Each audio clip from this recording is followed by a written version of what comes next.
Look, your bank account isn't lying to you, but your brain, it's absolutely lying through its teeth. Yeah, totally. Because 90% of your spending decisions happen before you even look at a price tag.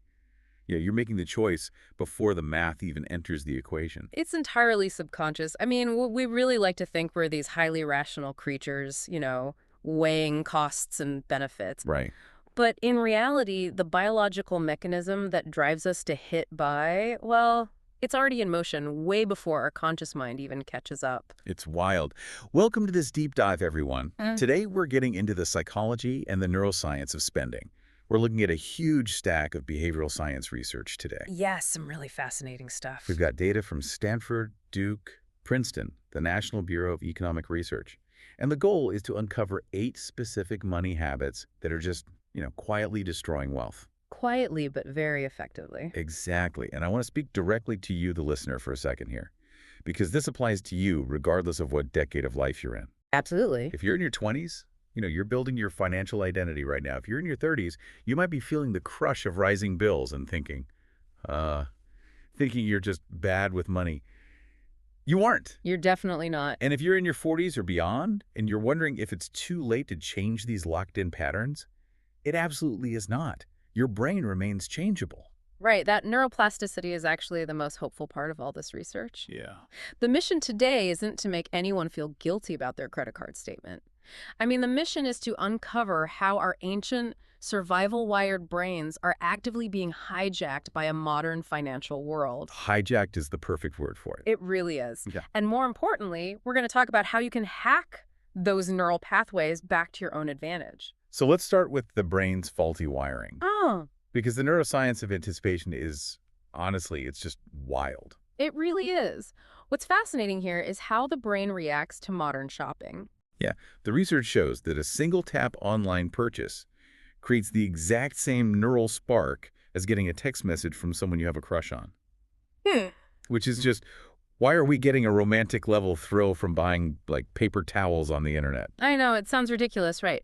But it's because of how dopamine actually functions. Okay, break that down for us. Well, we tend to think of dopamine as the reward chemical. The thing we get after we do something good, like a prize. Right, like I eat a cookie, I get dopamine. Exactly. But biologically, it's actually the seeking chemical. The release of dopamine, that rush of pleasure we feel, happens during the anticipation of the reward, not the acquisition of it. Wait, really? So it's about the buildup? Yes, your brain is rewarding you for the hunt. That's why just browsing an online store, loading up a digital cart, and then abandoning it can actually feel incredibly satisfying. Oh, wow. I do that all the time. Just fill a cart and close the tab. We all do. Yeah. Because you got the neurochemical hit without spending a single dime, your brain gotta do the hunt. But if we do actually buy the items in the cart, we get that rush, and then, well, almost immediately the excitement just fades. Exactly. The package arrives 2 days later, and we barely even care. Why are we so easily tricked by this cycle over and over again? It comes down to a structural mismatch in the human brain. So you have your prefrontal cortex, which is your slow, rational, long-term planner. That's the responsible adult in the room. Right, the part of you that cares about saving for retirement and paying off your student loans. But then you have this ancient survival system, the limbic system, which is constantly scanning the horizon for either an immediate reward or an immediate threat. So we're essentially navigating a modern digital mall using hunter-gatherer hardware. That is the perfect analogy. And the thing is, that hunter-gatherer hardware is incredibly fast and powerful. I mean, it kept us alive on the savannah. It had to be fast. Exactly. But the prefrontal cortex, on the other hand, is evolutionarily newer. It's slow, and it requires a massive amount of metabolic energy to run. Okay, so when you're tired or stressed or emotionally triggered, that slow planner just gets completely overridden by the survival system. 100%. The survival system just takes the wheel. Which explains this concept out of Stanford University that the research calls present bias. Yes, present bias is huge here. The idea that our brains consistently overvalue an immediate reward compared to a future benefit, even if we objectively know the future benefit is vastly bigger. Right. Like, I know keeping $50 in my account is better for my financial security next month, but the sushi I can order on an app right now feels intensely more important. And from a biological standpoint, your brain is doing exactly what it was programmed to do. Which is get calories right now. Exactly. To a hunter-gatherer, A meal right now was guaranteed survival. A promised meal next month. That was completely meaningless. You might not be alive next month. Wow, okay. So that makes sense. But the problem is that present bias is heavily compounded by habit. Yes, very heavily. Because research out of Duke University found that roughly 40% of our daily actions are driven entirely by habit. Just on autopilot, not conscious choices at all. 40%. It's a staggering number. So if you feel like you're making bad financial decisions, the reality might be that you're not making a decision at all. You're just executing a pre-programmed automatic response. And here's where it gets really interesting, because our modern apps are basically weaponized against this hunter-gatherer hardware, right? Oh, completely. Just think about the frictionless environment we live in today. Any friction in a transaction, having to go find your wallet in the other room. That's the worst. Right, having to type in a 16-digit card number or having to actually count out physical cash, all of that creates a natural cognitive speed bump. Okay. And that pause is exactly what your prefrontal cortex needs to catch up and say, wait, do we actually have the budget for this? But by removing all the friction with one-tap checkouts and facial recognition payments, tech companies have effectively just removed our brain's primary defense mechanism. Precisely. They paved over the speed bumps. So think about what happens at 11 p.m. You're exhausted, you're scrolling on your phone in bed. The research points out that this is the absolute danger zone for your wallet. The worst time to shop. Because impulsive buying spikes massively late at night compared to browsing those exact same items in the morning. So when we talk about willpower being depleted at night, are we talking about literal brain fuel? We actually are, yeah. My prefrontal cortex has burned through its daily calories by 10 p.m., so it just shuts down and lets my impulsive survival brain take over. It is literal metabolic energy. The prefrontal cortex consumes a huge amount of glucose to perform executive functions, making decisions, resisting urges, planning. So it's literally exhausted. Yes. By the end of the day, you're experiencing what's called decision fatigue. Your brain literally does not have the fuel left to fight off the limbic system's desire for a quick dopamine hit. So if our rational brain is too exhausted to fight, sometimes it just decides to hide. Which brings us to the first of the 8 wealth-destroying habits we need to unpack today. This is a big one. Habit number 1, avoidance. This is the habit of totally ignoring your bank balances. I know so many people who treat opening their banking app like they're stepping into a haunted house. They just refuse to look at the numbers. And society is very quick to label that behavior as laziness, or financial irresponsibility. Right, like you just don't care. Exactly. But if we look at the neuroscience, it is something entirely different. Research from the National Bureau of Economic Research shows that financial stress activates the exact same regions of the brain that process physical pain. Wait, physical pain, like touching a hot stove or breaking your arm? Yes, the neural overlap is absolutely stunning. Your brain processes the stress of a low bank balance or impending debt as a literal physical threat. That is insane. It gets worse. Combine that with a concept popularized by Princeton researchers called loss aversion. This is the psychological principle that losing money feels roughly twice as painful as gaining that same amount feels pleasurable. Okay, so finding a $20 bill in your coat pocket feels nice, sure. But losing $20 out of your pocket hurts deeply. Exactly. It stings way more than it should. So when you're avoiding your bank account, you aren't being irresponsible. Your brain is literally protecting you from perceived physical pain and intense loss. You're avoiding a predator. It's a pure evolutionary defense mechanism. But in the modern world, avoiding the lion in the bushes keeps you alive. Avoiding your credit card statement just feeds you to the lion later. It just allows the threat to grow in the dark. Wow. Okay, so if avoidance is how our brain hides from pain, what happens when it actively seeks out pleasure to compensate? That's the other side of the coin. Because sometimes I don't want to hide from my banking app. I just want to buy a new jacket because I had a terrible Tuesday at work. That is habit number 2, emotional spending. Using shopping for a fast mood shift. Right. Why do we do that? We do this because shopping delivers that dopamine shift in seconds, reliably, every single time. It's a highly accessible emotional regulator when we're feeling anxious or bored or maybe just unappreciated. So how do we stop that without just relying on willpower? Because we already established willpower runs out by the evening. The intervention the research suggests here is to pause and name the exact emotion before you open the app or walk into the store. Just name it. Yeah. You don't even have to try to stop the purchase immediately. Just say out loud, I am feeling incredibly anxious right now, or I am feeling undervalued. What does stating the emotion actually do inside the brain, though? Well, by naming the emotion, you engage the language processing centers of your brain, Mhm. and that forces the neural activity to move from the impulsive limbic system back into the rational prefrontal cortex. Oh, wow. Yeah, you're essentially turning the lights on in the room and waking up the adult in charge. That makes so much sense. And that plays right into habit number 3, which is that decision fatigue we touched on earlier.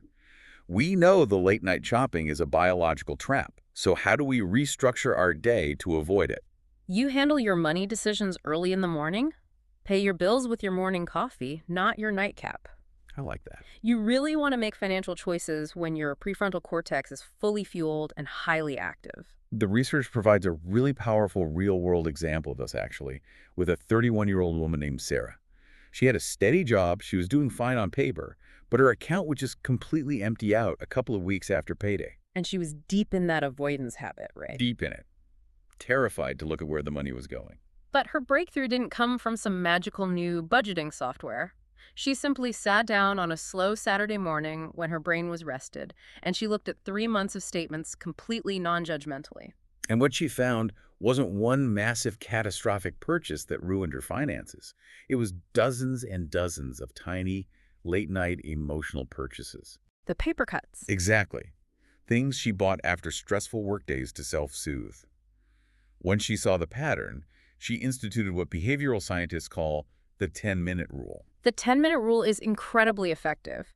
The idea is that whenever you feel the urge to buy something unplanned, you just force yourself to wait exactly 10 minutes before completing the checkout. Okay, I have to play devil's advocate here for a second. Go for it. 10 minutes sounds way too simple. You're telling me a lifetime of bad financial habits and emotional spending can be cured just by setting a timer on my phone. Like, how did that actually work chemically? It works because dopamine spikes have a very short half-life. That intense, urgent craving you feel to buy the item, that's a chemical wave peaking in your brain. Okay. If you introduce a 10-minute cognitive speed bump, that immediate spike of anticipation begins to fade, and your slow, rational prefrontal cortex finally has enough time to boot up and join the conversation. Which explains the outcome for another individual in the research, James. He used the 10-minute rule and found he no longer even wanted 50% of the items after the timer went off. 50%? That's massive. Right. He didn't have to use massive amounts of willpower to say no. The desire just organically evaporated because his rational brain realized he didn't actually need the thing. Cutting impulse spending in half just by introducing a 10-minute pause really shows you how much of our financial leakage is purely chemical urgency, not actual need. Okay, let's unpack this and shift gears to social pressures. Because habit number 4 and habit number 5 are what I'd call silent creeps. We're talking about lifestyle inflation and comparison spending. Yes, and these two absolutely operate in tandem. Lifestyle inflation is the phenomenon where your baseline spending quietly increases every single time your income increases. The classic trap. Right. You get a raise, and suddenly you need a nicer car, you take more expensive vacations, you upgrade your apartment. Within a few months, your financial stress and pressure feel exactly the same as they did when you made half as much money. The behavioral science term for this is hedonic adaptation.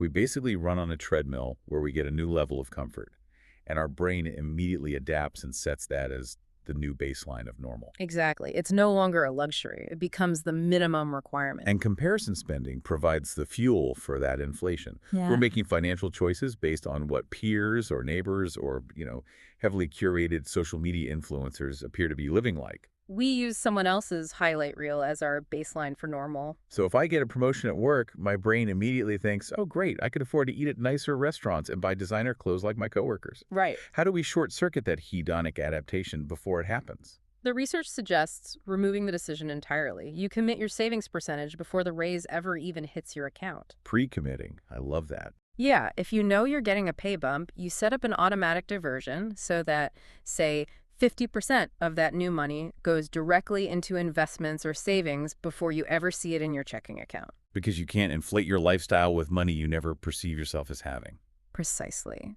And for comparison spending, the antidote the research offers is setting highly specific, hyper-personal goals. Give me an example. So, if your deeply personal goal is to buy a cabin in the woods in 5 years, then suddenly your coworker's brand new luxury SUV stops being a measuring stick. It becomes totally irrelevant because an SUV doesn't get you closer to your cabin. It changes the whole framework. It really does. And this raises a really important point about how our brains process different scales of money, which brings us to habit number 6, subscription drift. The ultimate modern wealth killer. $7 for a streaming service here, $15 for a fitness app there. Why does a $15 charge feel like absolutely nothing, even when we know we have like 5 of them? Because the human brain processes small, recurring costs completely differently than it processes one large expense. How so? Well, our threat detection system evolved to spot large, immediate dangers. A lion charging at us. It is terrible at detecting small, cumulative drains, like a swarm of mosquitoes. Oh, that's a great way to put it. If I asked you to hand me $1,000 in cash right now for a service, your prefrontal cortex would sound the alarm. You would scrutinize that deal heavily. But if you ask me for $14 a month, my brain categorizes it as negligible and just waves it through, even though $14 a month over a few years is a massive amount of money. Exactly. The brain ignores the slow leak. The only way to combat this is to treat a monthly subscription audit like a fixed doctor's appointment. You just have to schedule it. Put it on the calendar, sit down once a month, and brutally cut the dead weight, forcing your brain to look at the cumulative math. Which brings us to the final 2 habits, and these revolve around perfectionism and isolation. Habit number 7 is all or nothing budgeting. Oh, this one ruins so many good intentions. It really does. This Oh. is the trap where you make a flawless, rigid spreadsheet. You follow it perfectly for 2 weeks, feeling incredibly disciplined. You feel invincible. Right. Then you have a weak moment and buy a coffee that wasn't in the budget. You feel like a complete failure, and you just abandon the entire spreadsheet for 6 months. Psychology shows us that rigid systems always break under pressure. They are just too brittle to survive actual human life. Because life happens. Right. Statistically, people who build flexible budgets, meaning budgets that deliberately include a financial buffer for mistakes or spontaneous moments or emotional days, they follow them for significantly longer and build far more wealth. All or nothing budgeting is like holding your breath. You can do it perfectly for a minute, maybe 2, but eventually the biological urge to breathe completely overrides your willpower, and you end up just gasping for air. Flexible budgeting is just breathing normally. That is exactly how the biology functions. When you gasp for air, you binge spend. And that leads to habit number 8, which might be the most quietly damaging of all. Silence. Keeping your money struggles entirely to yourself. Yes. Which feeds right back into the physical pain of avoidance we talked about earlier. The research highlights a man named Michael here, in his late 40s. He was super successful on paper, but he was constantly cycling between that strict, hold-your-breath budgeting and total avoidance where he just wouldn't look at his debt. He was entirely trapped in the shame loop. And his turning point had nothing to do with finding a better spreadsheet or a new app. His turning point was breaking his silence. He finally talked to a single trusted friend about his patterns. Such a huge step. Just saying it out loud removed the isolation, and it allowed him to build a flexible plan for what he called his imperfect days. Because shared accountability, even just an informal, honest conversation with someone who won't judge you, significantly increases the likelihood of sustained behavioral change. Silence is the dark room where shame grows, and shame is the exact trigger that causes the avoidance in the first place. This actually raises a massive question for me. We're talking about all these psychological hacks, brain chemistry, emotional loops, but society tells us the ultimate solution to bad money habits is just making more money. Right, the classic fix-all. So if you simply get a higher income, does it fix these 8 habits? In a word, No. wait, really, a 6-figure salary doesn't make this go away. Not at all. The data is incredibly clear on this point. Psychological patterns are a far stronger predictor of long-term financial stability than your actual income level. Because a higher income just gives your bad habits a bigger playground to operate in. Precisely. If you have a dopamine-driven emotional spending habit or a deep-seated avoidance habit triggered by anxiety, a higher salary doesn't cure the anxiety. So you just buy more expensive things. Exactly. It just means you're emotionally spending on much more expensive things and you're avoiding much larger piles of debt. The underlying mindset pattern is still the one driving the car. That is simultaneously terrifying and incredibly empowering. It means financial struggle isn't a fundamental failure of your discipline. We don't just lack willpower, it's a failure of environment design. Willpower is a finite metabolic resource. You will always run out of it eventually. Environment design does the heavy lifting for you so you don't have to rely on willpower. So let's lock in those quick wins. The environment hacks, the research proves, actually work. Yes, let's do it. First, remove saved payment info from all your shopping apps. Reintroduce that friction. Make yourself get off the couch and walk to the kitchen to find your physical credit card. Second, move your shopping apps off your phone's home screen. Bury them in a folder on the third or fourth page. Oh, that's smart. Even those few extra seconds of searching will dramatically reduce the number of times you impulsively open them when you're just bored. Out of sight, out of mind. And third, backed by University of Michigan research, set up automatic transfers into your savings on the exact day you get paid. Don't wait. Right. Do not wait to see what is left at the end of the month, because present bias guarantees your brain will find a reason to spend it. Automate the transfer so you never have to use real power to save. And as we wrap this up, there is a crucial psychological element we have to address, which is how we treat ourselves during this entire process. We really have to talk about self-compassion. Yes.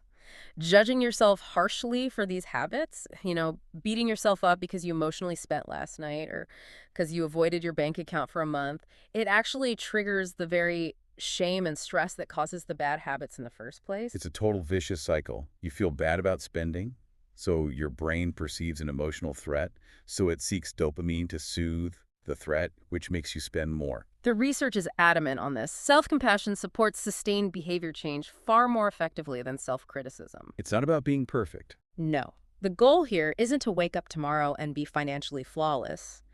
The goal is gentle, curious awareness. Just noticing, oh, I'm reaching for my phone to shop right now because I'm stressed, without judging yourself for it. It's about slowly reprogramming the hardware without declaring war on yourself. Mm-hmm. So as we close out this deep dive, I want to leave you with a final thought to mull over.